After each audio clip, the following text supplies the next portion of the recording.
8లో వచ్చినాయి బీజేపీకి. ఆంధ్రాలో 22%, తెలంగాణలో 18% అప్పుడు వచ్చిన ఓట్లకి. ఆంధ్ర ప్రాంతంలో 22% వచ్చినాయి, తెలంగాణ ప్రాంతంలో 18% వచ్చినాయి. 99లో పొత్తు పెట్టుకునేటప్పటికి 7% పడిపోయింది. ఎందుకని? వాళ్ళు 25 చోట్ల కదా పోటీ చేసింది. కాలిక్యులేట్ చేసేటప్పుడు మొత్తం 294 నియోజకవర్గాలతో క్యాలిక్యులేట్ చేస్తారు, కానీ వాళ్ళు పోటీ చేసిన దాంట్లో అయితే 50% గెలిచినట్టు కరెక్ట్గా చెప్పాలి. అంతే కదా, ఎందుకంటే 25లో 12 గెలిచారు వాళ్ళు.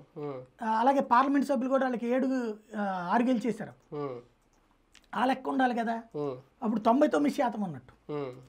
కానీ ఆ లెక్క క్యాలిక్యులేట్ చేయరు కదా, మొత్తం చూస్తే ఇంత పర్సంటేజ్ అన్నట్టు.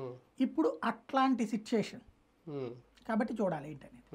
ఈ నెలలోనే క్లారిటీ ఇస్తారా పొత్తుల విషయంలో? నెక్స్ట్ వీక్ అయిపోతుంది. ఎందుకంటే ఇప్పుడు నిన్న నరేంద్ర మోడీ, అమిత్ షా వీళ్ళు కూర్చుని కేంద్ర ఎన్నికల విభాగం అని ఉంటుంది వాళ్ళకి, సిఈసి కేంద్ర ఎన్నికల సంఘం, వాళ్ళందరూ కూర్చుని రాత్రి 9 నుంచి ఉదయం 3:30 దాకా, తెల్లారుజామున 3:30 దాకా 125 సీట్లకు సంబంధించింది ఫైనల్ చేశారు. అందులో తెలంగాణ కూడా ఫస్ట్ లిస్ట్లో ఉంది.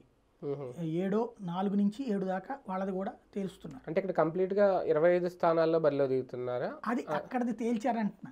ఇక్కడది ఏం చెయ్యాలన్నటువంటిది ఇంకా డెసిషన్ ఏదో 5వ తారీఖు లోపు డెసిషన్ తీసుకుంటారంట.